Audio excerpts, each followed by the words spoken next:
Hey folks, if you're tired of wrestling a big wrench, or you're getting down into a confined space, engine compartment, or in my case, sawmill equipment, stuff like that, where it's a tight squeeze in there, I might have an answer for you. Check out this couple of items from Crom. It could be the way to go. Stand by.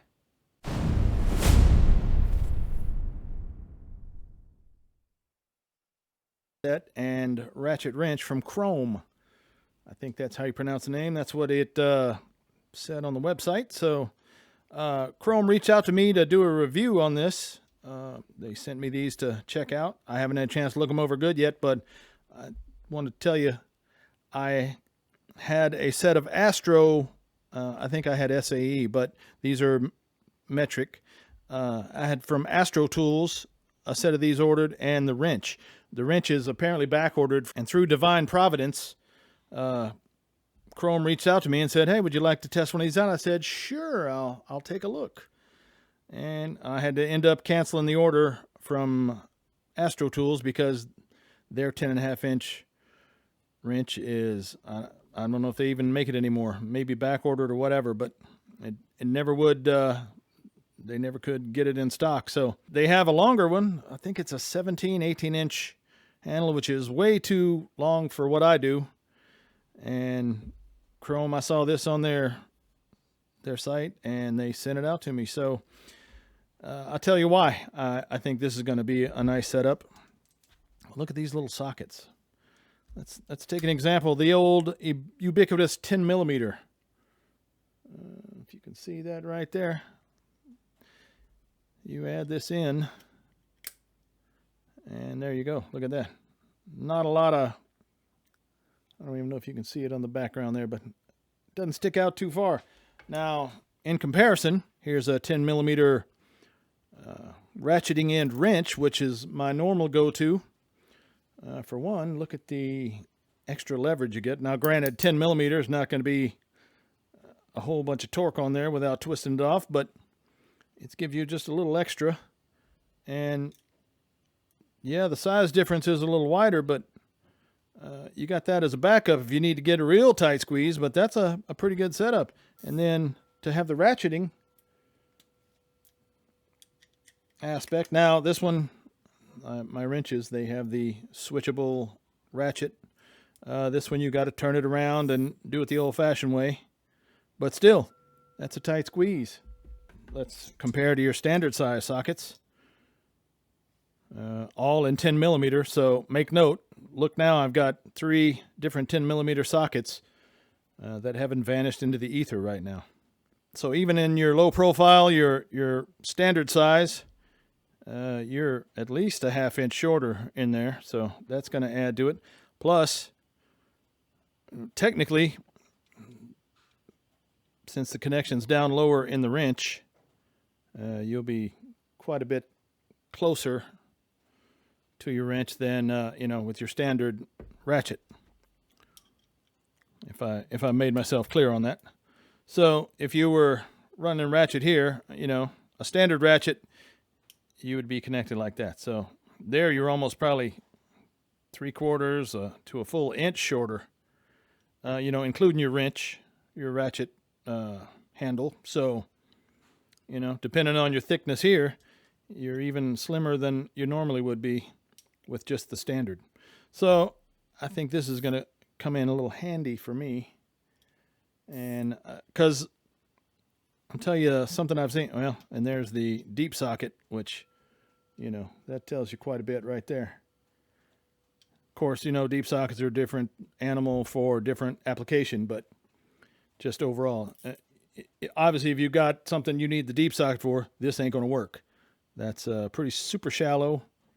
I don't know if you can see down in there, but your nut will only go so far in there. Bolt. It's got a little shelf in there, so you don't get like a pass-through capability. Plus, you could also save yourself from moving all your regular ones. You got a 3/8 connection on the back. You can run that on a standard ratchet, and you'd be set to go. So yeah, overall length is a little better. Now, once you get up in the 19 millimeters, you're probably going to be pretty close to, your standard wrench length, but maybe you might run into this problem too. You ever grab these and that little slide profile so slim, and you go to put some oomph on it, and it's just sticking down in your knuckles? It's a little tight.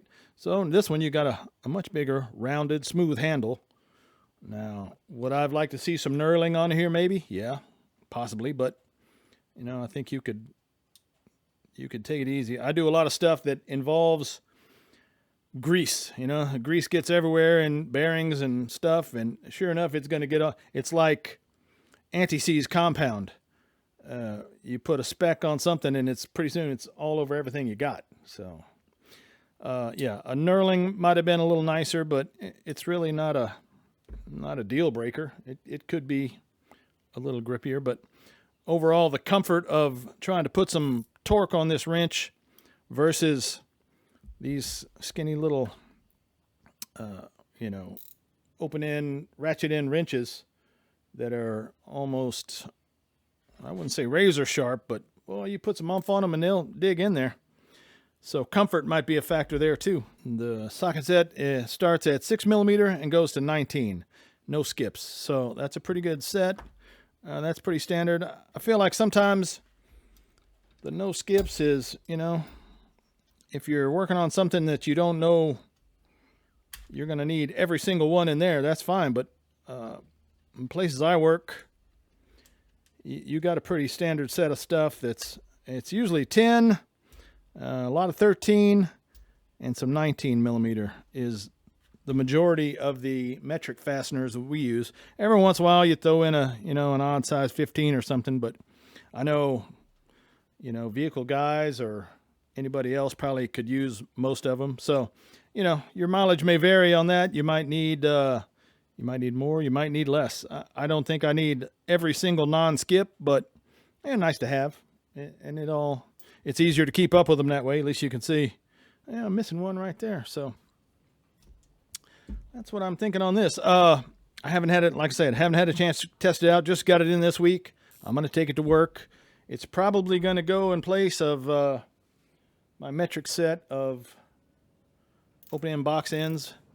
Like I say, these are, they might stay though. You never know. And definitely I'm probably going to replace my Tecton big set, at least not carry it around every day in the cart with me like I used to. You got the big red blow molded case with all those. Of course, it's SAE and metric. I've got a set of SAE wrenches, but I'm trying to find if Crom makes the SAE model. I didn't see it on their website yet, but I haven't really looked that close. I may get into there, have just 2 of those. I mean, that set there versus, carrying around the whole blow molded carry case. Now, yeah, you get 2 sets of everything. Deep socket metric, standard SAE, and deep socket SAE, plus your wrenches and extensions. Let's while I got that there, let's take a look at it. Yeah, your standard Tecton 3/8 ratchet is just a little thicker. You can see in the comparison there. So let's say you've got your standard. Oh, that's got to hit the button. That's why. There's that one. Let's pull the 10 off there again. We'll get a comparison as to. So, well, look at there. My Tecton doesn't have any knurling either. What do you know? So there's your comparison in length for a ratcheting socket and the standard normal 3/8 drive. So, yeah, that's just going to add you just a little bit of reach in there, so nothing wrong with that. And then, of course, you can always switch it over here. And then you've got a little bit of a, you shave off a 1/4 inch when you're running it like that. So that might be worth looking at for you too. Anyway, that was just a quick comparison. You can't run your standard extensions on that, which I guess if you needed them, you could always go back and get this, because You know, this is for a specific application, getting down into tight quarters and working like that. So that's the Crom 10.5-inch 17mm flex head. Also, another handy note, if you've got a 17mm wrench and you just want to run it like that, you could just get the socket set, skip the ratcheting handle, and then you've got a little short stubby, but here's the issue here. This wrench has a little spring retainer inside the teeth, and you'll notice here the sockets have a little groove cut in them. That's where the kind of little split ring operation goes in and holds it in there. If you're just using your standard 17mm wrench, you don't get that. So you could get it in there and whoop, it'll pop off. So another thing to consider. But this one, you know, like the flex head, you get a little bit of angle, but you get your flex head, you get almost 180 degrees of movement on it. Well, it's probably 180 exactly. A little more maybe. So something to think about if you got a dedicated 17mm you want to carry around, you pull the socket set out, you can run that around too. So just some ideas for you, just throwing them out there. Yeah, like I say, they're starting to make stuff. Used to be in the sawmill world, in the resaw business. Your machines were old, cast iron framed, big bolts, easy to get to, kind of like your old vehicles. Now, shoot, you almost got to have micro hands to reach into anything anymore. I can show you there. Look at that. Trying to get into stuff and get your arm caught up on things. And another thing, while we're on Crom, keep those up there. They also make these, you know, 1/4-inch hex bit holders. So they sent that along too. And I've had this hanging on my bag a couple days.